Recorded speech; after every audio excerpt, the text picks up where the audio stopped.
앞서서 히브리서 기자는 옛 언약, 오늘 본문에 첫 언약 이렇게 번역을 했는데, 뭐 옛 언약, 첫 언약.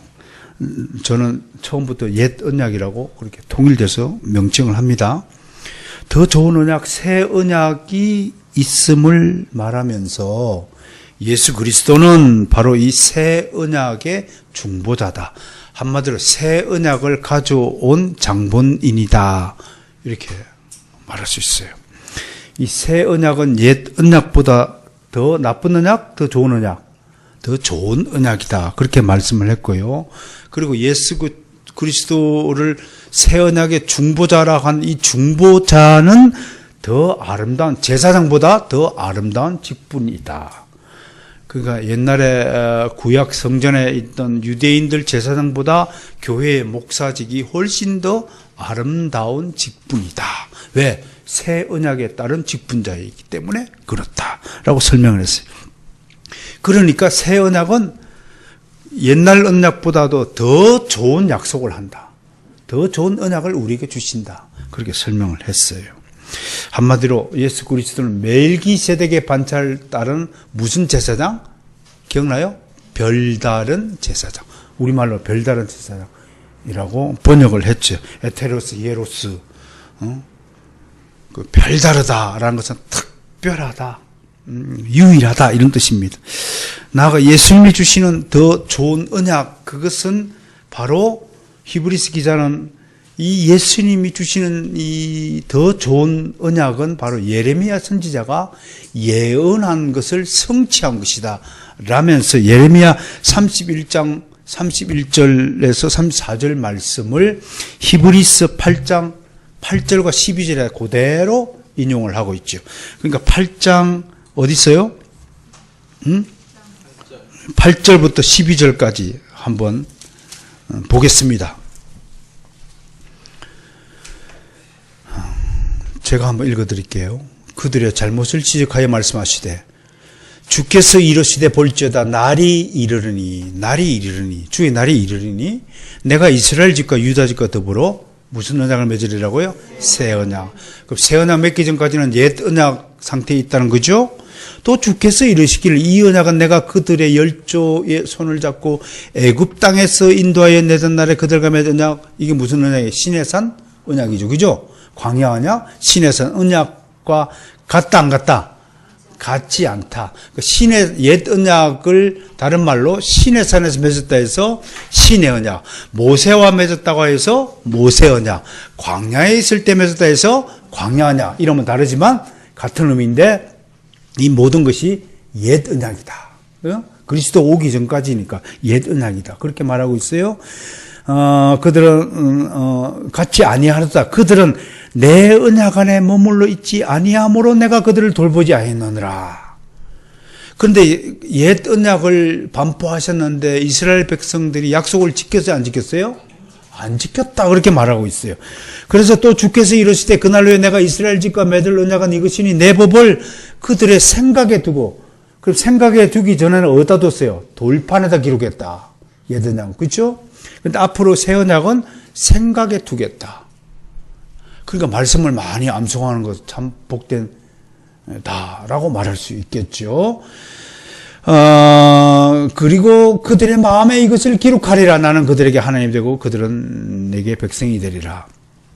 또 각각 자기 나라 사람과 각각 자기 형제를 가르쳐 이르기를 주를 알라 하지 아니할 것은 그들이 작은 자로부터 큰 자까지 다 나를 알미라. 내가 그들의 불의를 긍휼히 여기고 그들의 죄를 다시 기억하지 아니하리라 하셨느니라 라고 새 언약 반포에 대해서 설명을 하십니다. 여기서 우리가 살펴봐야 될 게 있어요. 이 히브리서 기자는 예레미야서를 인용하면서 하나님께서 새 언약을 주신 이유가 뭐라고 그래요? 이유가 뭐라고 그러죠? 그것은 옛 언약에 문제가 있어서가 아니라, 언약의 내용에 문제가 있어서가 아니라 8장 7절에서 히브리서 기자 첫 언약이 무험하지 못했다고 하는데 옛 언약의 문제가 아니라 바로 당사자인 이스라엘 백성에게 문제가 있다라고 설명하는 거예요. 옛 언약의 문제, 율법에 문제가 있어서가 아니다 그러면 율법 누가 제정하셨어요? 하나님이 제정하신 것에 문제가 있다 그러면 큰일 나는 거죠. 하나님, 그 문제가 좀 있는데 하나님이요? 그러면 전지전능하시고 완전하신 분이 아니시죠.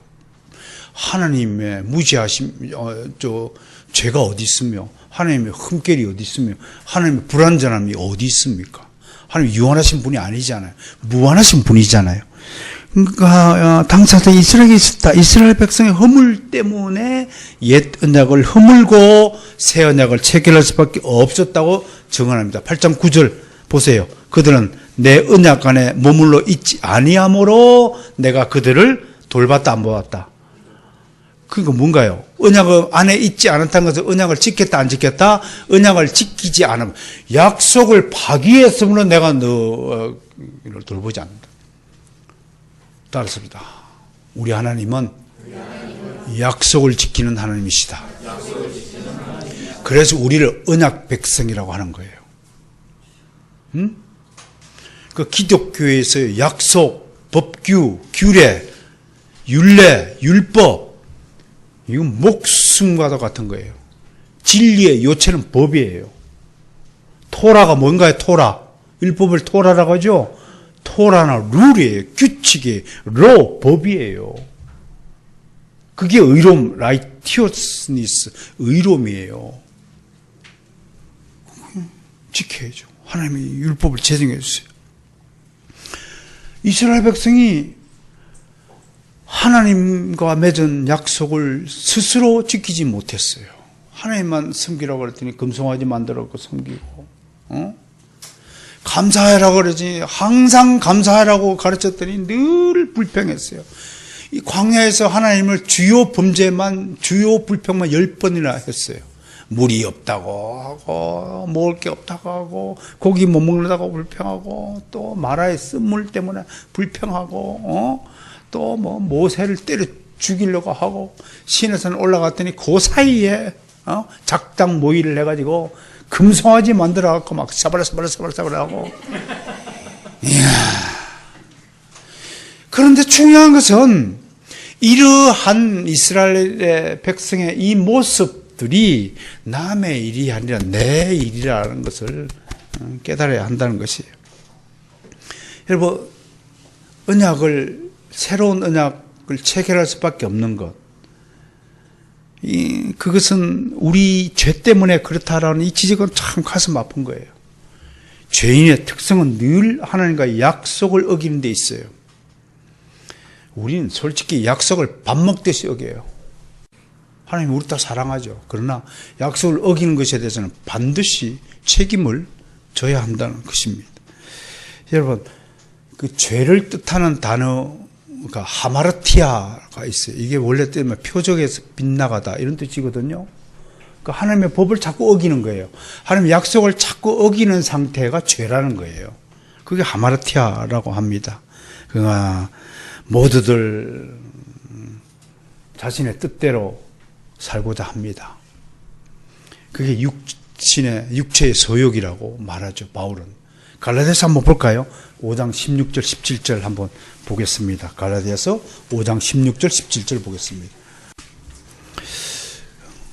우리가 얼마나 육체의 노예로 살고 있으면 사도 바울이 이렇게 당부했어요. 시작. 내가 이르노니 너희는 성령을 따라 행하라. 그리하면 육체의 욕심을 이루지 아니하리라. 육체의 소욕은 성령을 거스르고 성령은 육체를 거스르나니 이들이 대적함으로 너희가 원하는 것을 하지 못하게 함이라. 우리는 늘 자신의 육체의 소욕에 이끌려 살아갑니다. 이런 행위들이 얼마나 하나님의 마음을 아프게 하는 것인가를 우리 분명히 알고 깨달아야 할 것입니다. 그래서 성령의 소욕에 이끌려 사는 인생들이 되시기를 주 여러분 축원합니다. 아무튼 좀 눕자. 잠언 세대 있잖아요. 게으른 자의 특징이 뭐예요? 좀 더 자자. 좀 더 자자. 엎어져 자빠지자. 그럴 때마다 성령께 간구하기를, 성령님 저를 일으켜 주세요. 무릎 꿇게 하세요. 여러분, 무릎 꿇는 인생. 박윤선 박사님이 미국 유학 갈 때 얼마나 한 달 소요되는, 2달인가 소요되는 배 안에서 무릎 꿇고 빌었는지 조선인이 입은 조선복 그 한복 바지 그게 뭐 강하겠어요? 청바지도 아니고 비볐더니 무릎이 다 튀어나와 버렸어. 무릎이 다 구멍이 빵꾸가 났어. 그래서 미국인들이 최초의 동양인, 갓선 동양인 유학 온 사람 보스턴 신문에 일면 기사에 났어요. 신기한 인물이 유학을 온 거예요. 근데 그 구멍에 무릎에 빵꾸가 났어. 그걸 별명을 뭐라 붙여줬어요? 낙타 무릎이라고 했죠. 그만큼 무릎으로 비비면서 기도했다는 뜻입니다. 그러니까 내가 육체에 속한 사람인지 성령에 속한 사람인지 스스로 검증하면 당신이 하루에 무릎을 얼마나 꿇는가에 딱 달려있다고 봐도 과언이 아니에요. 외칩시다. 일어나자마자 무릎 꿇자. 그게요 단순한 것 같지만요 그냥 습관처럼 그렇게 되어버리면 그 사람의 인생은 성령의 인생으로 가는 거예요. 그거 하기 싫어가지고 막 아이고 오늘 만나리가 내일 하지 뭐 그러다가 평생 한 번 안 하는 사람이 있어. 내일 하지 그러다가 죽기 전에 죽은 다음에 내일이 어디 있어요. 무릎을 꿇지 않는 자기 자신을 발견하면 나는 성령에 속한 사람이 아니라 육체에 속한 사람이라고 인정하세요. 괜히 겉으로만 폼 제거 할렐루야 주님께서 사랑하십니다. 그걸 떠들어봐야 하나님은 절대로 안 속아요. 이 사람 무릎 꿇고 기도하지 않는구나 하나님 다 아시거든요. 내가 전에 얘기했잖아요. 하루에 1분씩만 기도했던 사람 주님 왔다 갑니다. 그랬더니 아팠을 때 하나님이 잠시 병원에 1분 만에 간다고 안 갑니까? 왜 빨리 갑니까? 니도 그랬잖아. 기도합시다. 무릎 꿇는 인생이 되시기를 좀 축원합니다. 자, 다시 말하자면 언약을 새로 체결한 이유는 언약의 내용에 문제가 있어서가 아니라는 것입니다. 사실 언약의 내용은 예나 지금이나 변함이 없죠. 율법에도 다 사랑하라고 그랬죠. 복음에도 다 사랑하라고 그랬죠. 하나님은 그래서 언약의 내용을 고치는 것이 아니라 백성 자체를 고치시기를 원하는 것입니다. 그래서 이제는 언약의 내용을 돌판에 새기고 집안 문설주에 기록하고 이마에다가 글자 새겨가지고 뭐 달고 다니는 이런 옛 언약 따로 뭐 달고 다녀야 되잖아요. 지금도 새 언약이 왔음에도 불구하고 새 언약을 무시하고 지금도 그 달고 다니는 이스라엘 가면 있어요. 까만 옷 입고 이런 사람들은 무슨 주의자라고 그래요? 시온이즘이라고 시온주의자라고 그래요. 신명기 6장 3절과 5절 말씀 달고 너희는 마음과 뜻과 뭔가 힘을 다하여 주 여호와 하나님을 사랑하라 계명을 달고 가게집에 가가지고 주의 종이 복 받는 집이 되게 하옵소서 이런 글자들 써붙여놓은 가게치고 나 별로 그렇게 은혜로운 가게를 못 봤어요. 실천하시길 바랍니다.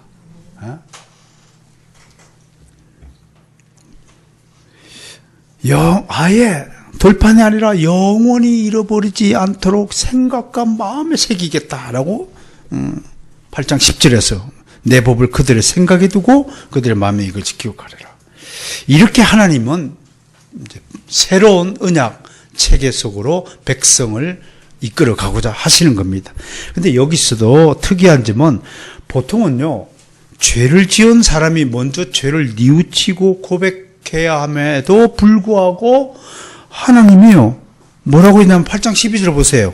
내가 그들의 불의를 긍휼히 여기고 그들의 죄를 다시 기억하지 아니하리라. 예를 들면 이런 거예요.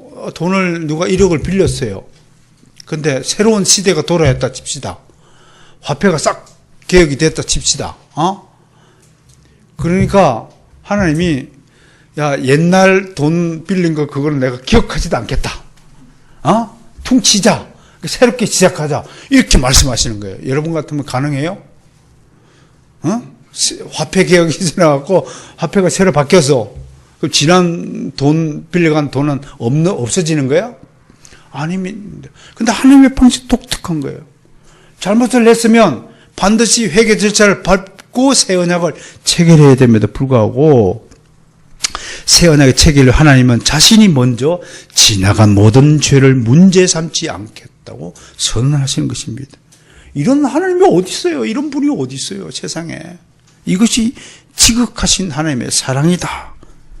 인간으로서는 도저히 흉내조차 낼 수 없는 하나님의 영원하신 자비하신 발로다라고 말할 수 있습니다.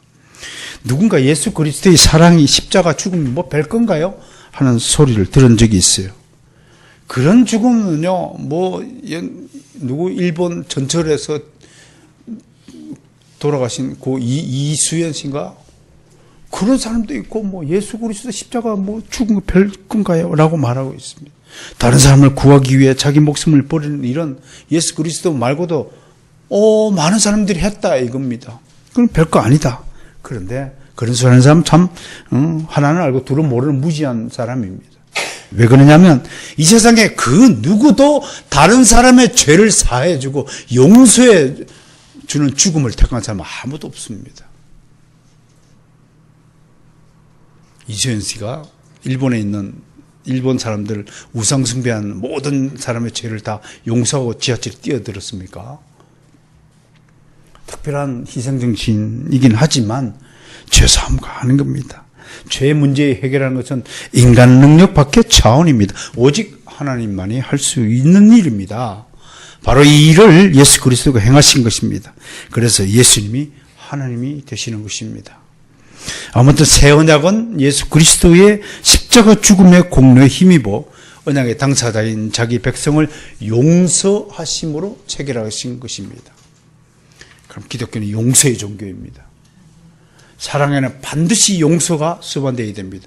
그래야 그게 진짜 사랑인 것입니다. 용서는 다른 말로 오늘 하나님에 의하면 뜻풀이가 어떻게 돼요? 다시는 기억하지 않는 것을 용서라고 하는 것입니다. 여러분, 옆 사람에게 가지고 있는 나쁜 감정들 혹시 있습니까? 그 감정이 여전히 기억 속에 남아있다면 당신은 진정한 그리스도의 용서한 게 아닙니다. 진짜 기억하지도 않는 정도가 되어야 그게 용서라고 하는 것입니다. 이게 진짜 그리스도의 사랑이라고 하는 것입니다. 하나님은 분명히 약속했습니다. 이전에 지은 너희들의 죄를 내가 기억하지 않겠다. 그것은 하나님의 의지적 표현이에요. 다시는 너희의 지난 죄를 내가 기억하지 않겠다. 그게 용서라고 말하고 있는 것입니다. 그런데 우리는 그럴 자가 없습니다. 사실 따져놓고 보면 하나님이요, 용서하지 않고 우리가 지은 죄를 하나하나씩 꼼꼼히 따지고 정확하게 법조항을 갖다 적용하면 한 사람도 하나님 앞에 무죄 판결 받을 자가 없습니다. 전부 다 유죄입니다. 다 죄인들입니다.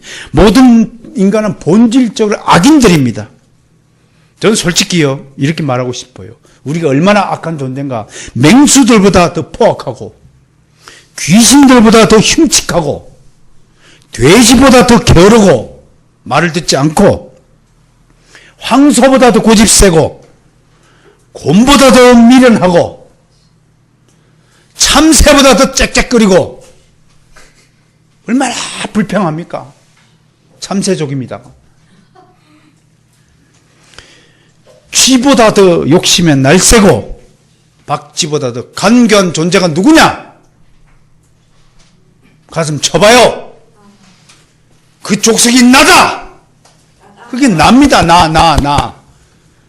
그게 우리 죄인입니다. 얼마나 포악한 존재가 얼마나 못된 존재인지 아십니까? 속으로는 내가 잘못됐다는 것을 알면서도 절대로 자기 잘못을 인정하지 않는 인간들이 얼마나 지천에 널려 있어요. 지천에. 다른 사람만 그런가요? 내가 그래요. 나보다 잘 되는 꼴을 못 봐요. 얼마나 이게 심지가 배알이 털릴지 순간적으로요. 그 더러운, 정말 천박한, 좀 주님 앞에서 도저히 그런 모습을 보여서는 안 되는 그런 모습들이 여전히 내 안에 있다는 사실을 부정할 수 있어요, 여러분? 나뿐만 아니라 우리 모두가 하나님 앞에 그 사실 부정할 수 있나요? 우리가 얼마나 더러운 존재입니까? 얼마나 사악한 존재입니까? 얼마나 간교한 존재입니까? 얼마나 부끄러운 존재입니까? 속에 있는 걸 다 한번 끌어내봐봐요. 얼마나 더러운 생각들이 여러분 속을 지배하고 있어요. 뭐만 보면 자기 속으로 온갖 상상을 다 쓰고 소설 다 써버리고. 그럼에도 하나님은 이런 악인들의 지난 죄들을 다시 기억조차 하지 않겠다고 선언하셨습니다. 왜 그렇습니까? 예수 그리스도께서 이 모든 인간들의 죄악들을 다 짊어지시고 우리 죄값을 다 치렀기 때문에 묻지 않겠다는 것입니다. 그래서 하나님의 공의는 완전히 만족되었다, 충족되었다 선언합니다. 신학적으로서 공의 만족설이라고 말합니다. 어려운 용어가 아닙니다. 예수 그리스도가 다 하나님의 공의를 만족시키는 희생제물이 되셨기에 우리가 이렇게 서 있는 겁니다. 이렇게 건강하게 살아가는 겁니다. 그리스도 덕분에 우리가 사는 것입니다. 어찌 우리가 그리스도인이 돼가지고 그 공로를 잊어버릴 수 있습니까? 이전까지 사탄은 늘 하나님 앞에서 하나님의 백성들의 죄와 허물과 잘못을 들추어내면서 하나님을 조롱하였습니다. 에이구, 하나님 괜히 인간 지어가지고 그렇게 괜히 속상할 일을 뭐하러 자처하셨습니까?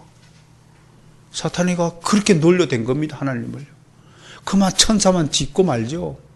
저한테 그냥 다 죽으면 제가 알아서 다 통치할 텐데 뭐하러 당신 형상을 닮은 인간을 짓느니 아담을 짓느니 흙으로 짓느니 생기를 코에 불어넣으니 생명이 된지는 뭐하러 그랬습니까? 보세요. 하나님, 당신이 지은 자녀들이 더 나쁜 짓 더 많이 하잖아요. 귀신들보다도 악한 귀신들보다 더 나쁜 짓 많이 하잖아요. 더 말 안 듣잖아요. 천지 사방에 감사해야 될 것이 널려 있는데 하나님이 공기 주셨습니다. 공기에 감사합니다. 공기요. 그렇게 말하는 인간 보셨어요? 물을 매일같이 먹으면서도 물을 주신 자를 기억하는 사람, 기억하면서 물 먹는 사람이 있어요? 아무도 없잖아요. 천지가 다 감사할 일인데. 그래서 하나님은 그리스도의 완벽한 희생 십자가 대속 사건이 있기 전까지는 사탄 앞에서 자식 자랑 한 번도 제대로 못하신 분이 하나님이세요. 장면이 어디세요? 그게 욥기예요. 하나님이요. 욥을 보니까 참고 참았던 부모가 지 새끼 자랑 왜 한 줄 아세요? 하나님 닮아서 그래요. 다 천재처럼 보인다고 하잖아요. 아무튼 문제가 많은 백성이야.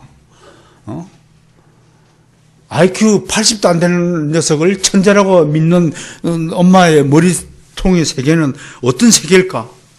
정말 궁금해요. 하나님 사탄 앞에서 욥을 한번 자랑했어요. 그랬더니 사탄이 뭐라고 놀려요? 욥기 1장 8절과 12절에 이게 첫 내기 시합이에요. 하나님과 사탄이 본 내기 시합이에요. 너 욥 봤냐? 예, 봤습니다. 얼마나 신실하고 충성된 나의 종이냐? 너 어떻게 생각하냐? 사탄이 뭐라 그래? 하나님이 복을 주시고 보호해 주시니까 걔가 그렇게 잘 믿고 잘 따르는 거지. 그냥 아무 이유 없이 된가요? 진짜로? 내기 할까요, 하나님? 그래, 내기 한번 하자. 누가 이기나 보자. 대신에 욥의 생명 건드리지 말고 네가 하고 싶은 건 다 해봐봐. 그게 욥기잖아요. 응? 그래서 사탄이 탁 쳐요. 뭘로 쳐요? 자식 다 죽이잖아요. 왜 자식을 제일 먼저 죽여요? 가장 여러분들이 약점이 뭐예요? 자식 우상숭배자는 자식 우상숭배자. 아닌 사람 손 들어봐요. 다 자식 우상숭배자죠. 그거 치는 거잖아요. 사탄이가 누구보다 알고 있어요. 넌 하나님보다 네 자식을 더 소중히 여기구나. 지금 예배드리는 순간에 자식한테 연고가 발생했다. 띠리리 전화 오면 어떻게 할래요? 아마 목사가 하나님은 필요 없지 뭐. 바로 쫓아나가겠지. 응? 웃어요? 웃을 일이에요 그게? 그런 행위가 얼마나 천박한 신앙인지 알기나 해요? 어? 그게 신앙이에요? 그 말도 안 되는 거예요. 하나님이 그렇게 할 거예요. 생각할 거, 아니, 저 녀석 되게 웃기네? 내 자식 내가 죽이겠다는데 왜 지가 난리지, 나보다? 그렇게 말씀할 거 아니에요? 어? 저 도둑놈들이네? 내 거를 가지고 지 거라고 우기네? 그렇게 말씀하실 거 아니에요?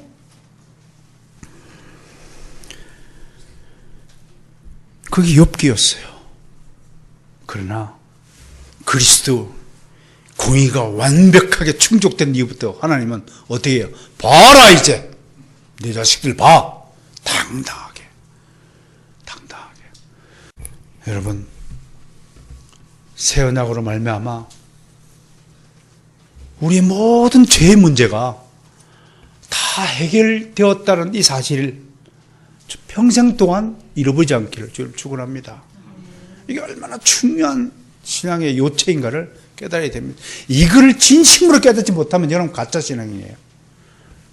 그냥 신앙인이 아니라 그냥 교회당에 다니는 썬데이 크리스찬일 뿐이에요. 우리 개혁교회는, 바로선교회는 썬데이 크리스찬을 배격합니다.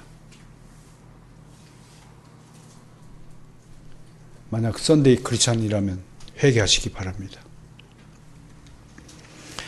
이제 오늘 본문을 통해서 히브리서는 9장으로 진입합니다. 9장에서 10장 18절까지는 옛 언약과 새 언약을 비교합니다. 그 중에 오늘 본문 9장 1절에서 10절까지는 옛 언약의 제도를 다시 한번 설명합니다. 1절에서 옛 언약의 의미를 명제를 둔 다음에 2절과 5절까지는 성전의 구조에 대해 설명합니다. 옛 언약에 따라 옛 언약 백성들은 어디서 예배를 드렸어요? 성전에서 예배를 드렸다. 오늘날 새 언약에 따라 새 언약 백성들은 어디서 예배를 드려요? 모든 곳에서. 성전이 따로 있나요? 없는. 다만 주일 예배, 공식적인 교회가 지정한 공식 예배는 교회당, 지정된 교회당에 모여서 예배를 드리고, 새 언약의 예배는 여러분들의 삶 자체가 예배여야 한다고 가르치는 것입니다. 어딜 가나 기도로 시작하고, 언제 어디서나 기도로 마감하고, 언제 어디서나 하나님의 말씀을 기억하며 살아야 되는 것입니다. 그리고 6절과 10절에서 제사 제도의 법도에 대해서 진술합니다. 간단합니다. 오늘 본문 말씀은 2절과 5절 성전의 구조를 잠시 간략하게 소개합니다. 우선 두 가지 장막이 있다 했죠. 하나는 성소고 하나는 지성소입니다. 성소에는 뭐가 있나요? 성소에는 본문 말씀 보면 몇 가지 종류가 있나요? 등잔대와 상과 진설병 있어요. 그 다음에 지성소 안에는 뭐가 있나요? 금향로가 있고요. 향로. 금향로는 요한계시록에서 뭘 상징하나요? 성도들의 기도가 담긴 것을 요한계시록은 금향로라고 해요. 그러니까 지금 지성소에 들어가서 뭘 제일 먼저 하라고요? 기도하라. 그 기독교와 기도는 뗄래야 뗄 수 없는 관계다라고 말할 수 있어요. 그 다음에 언약궤가 있어요. 그 다음에 두 번째 뭐예요? 하나님의 약속의 법도의 법도. 하나님의 법, 언약궤가 있고, 그 다음에 만날 담은 금 항아리와 아론의 쌍난 지팡이와 언약의 돌판들이 있다. 그리고 속죄소를 뭐가 덮고 있나요? 그룹들이 덮고 있다. 그룹들. 그럼 천사들을 말하는 거죠, 그죠? 케루빔이라고 하는 그룹들을 말하고 있습니다. 그걸 설명하는데 대충 설명하고 말아요. 왜냐하면 이건 레이기처럼 자세한 성전에 대한 구조는 레이기에 이미 기술되어 있잖아요. 그러니까 왜 여기서 레이기처럼 자세하게 설명하지 않느냐면 히브리서 기자의 관심은 성전의 구조보다는 예배의 법도를 설명하는 데 있기 때문입니다. 그래서 그 다음이 더 중요한 거예요. 6절과 10절. 먼저 성소에는 누가 항상 들어가요? 제사장이 항상 들어간다고 그랬습니다. 그러나 지성소에는 1년에 한 번 대제사장이 혼자서 들어가는 것이 옛 언약에 따른 제사 제도의 특징이었어요. 이것은 하나님께 나아가는 길이 제한적이다라는 것을 설명합니다. 완전히 개방되어 있지 않았다라고 하는 것입니다. 왜냐하면 드리는 제사장도 백성과 함께 다 같이 죄를 짓기 때문이라고 말하고 있습니다. 죄의 문제가 해결이 안 된 상태이기 때문에 하나님께 완전히 나아가는 길이 닫혀 있었다라고 설명을 하는 것입니다. 9절을 보세요. 이에 의지하여 드린 예물과 제사가 섬기는 자로 그 양심상 온전케 할 수 없다. 죄의 문제가 아직 해결이 안 된 거예요. 그러니까 제한적으로 대제사장도 성소에 1년에 한 번밖에 못 들어가요. 그런데 지금은 어떤가요? 새 언약에 따라서 우리는 마음대로 자기 들어가고 싶은 대로 자유롭게 출입하는 거예요. 청와대가요, 내게 아니니까 들어갈 때마다 출입 좀 교부하고 들어가야지만 청와대 주인이 되면 어떻게 돼요? 마음대로 들어가는 거예요. 마음대로. 우리 집에 올 때 내가 띵동 문 열어주실래요? 그렇게 하고 들어갑니까? 띠르르르 들어가죠. 내 집이니까. 그런 것이에요. 여러분, 바로선 교회가 여러분 집 맞습니까? 여러분 올 때마다 저기 오늘 이번 주에 여기 들어가도 됩니까? 그렇게 하고 여기 들어온 사람 있나요? 바로선 교회 우리 집이잖아요. 그게 안 되는 거죠. 즉 다른 말로 뜻하면 구약의 제사 제도는 육신이 지은 죄는 깨끗하게 할 수 있지만 마음이 지은 양심의 죄는 깨끗하게 하지 못했다라고 설명하는 거예요. 그러면 사람은 근본적으로 개혁되어야 한다는 것입니다. 다만 옛 언약에 따른 제사가 필요한 것은 율법에 이게 제3용도라고 하죠. 뭐라고 해요? 더 이상 죄를 짓지 못하도록 하나님이 울타리로 이렇게 막아두셨다. 그래서 율법의 울타리 용도라고 설명하는 겁니다. 옛 언약을 왜 주셨다고요? 죄 문제가 해결이 안 되었지만 그럼에도 죄를 가진 상태에서도 하나님과 교제를 끊어버리지 않도록 최소한의 장치로 옛 언약을 주셨다는 거예요. 그런데 새 언약에서는 예수 그리스도가 이 죄의 문제를 단번에 해결함으로써 모든 걸림돌 장애 요소가 다 없어졌으니까 모든 예배자가 이제 하나님 앞에 자유롭게 나와 예배할 수 있게 되었다고 오늘 설명을 하고자 하는 것입니다. 자, 오늘 결론 짓습니다. 오늘 본문은 옛 언약에 따른 제사 제도에 대한 히브리서의 간략한 설명을 다시 듣는 시간이 되었습니다. 비록 간단한 설명이었지만 우리는 옛 언약이든 새 언약이든 중요한 것은 언약의 내용이 문제가 아니라 언약의 당사자인 바로 우리가 문제라는 것을 깨달아야 한다는 교훈을 주고 있습니다.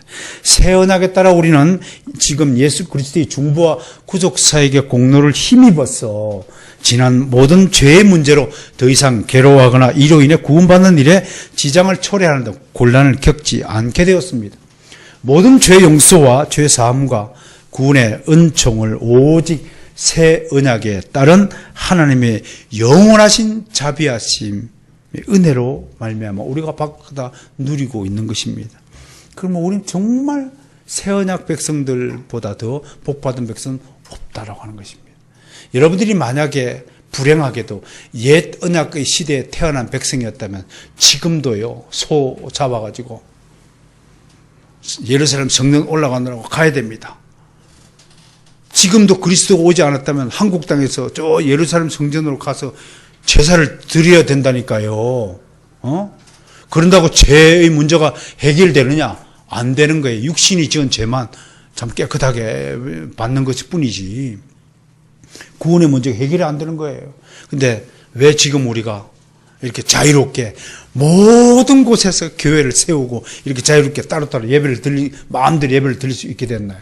예루살렘 성전에 안 가고 예수 그리스도가 모든 죄의 문제를 다 해결했기 때문에 이제는 더 이상 우리가 과거에 지은 죄를 하나님이 기억조차 하지 않는 상태이기 때문에 자유롭게 무지한 상태에서 하나님께 예배를 드리도록 되었다고 하는 것입니다.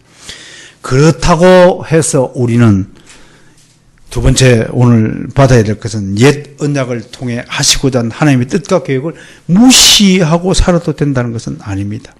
옛 언약이 있었기에 새 언약이 있은 것입니다. 어린 시절이 있었기에 어른 시절이 있는 것입니다. 그 어른은 그 성장 과정 속에서 축적된 결과물이지 전혀 새로운 존재가 아니라고 하는 것입니다. 여러분 우리 속담에 세살적 버릇이 몇 살까지 간다고요? 8까지 가는 거예요. 이어지는 거예요. 상호작용하는 거예요. 그러니까 우리가 자식 교육을 왜 성경적으로 하나님의 법대로 잘 시켜야 되는가는 그 사람이 하나님의 법대로 어릴 때 자식을 키우지 않으면 반드시 성령의 열매를 맺을 가능성이 있을까 없을까요? 거의 불가능합니다.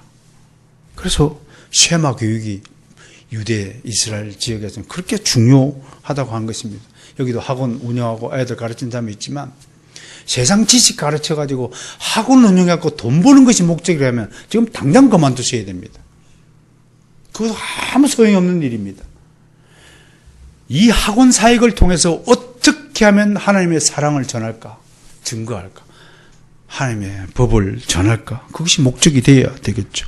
이런 점에서 우리는 율법을 무시하고 용도 폐기하는 것처럼 주장하는 율법 폐기론자들의 주장을 동의하지 못합니다. 구약은 열등하고 신약은 우월하다라고 하는 그런 불평등주의자들도 우리는 배격합니다.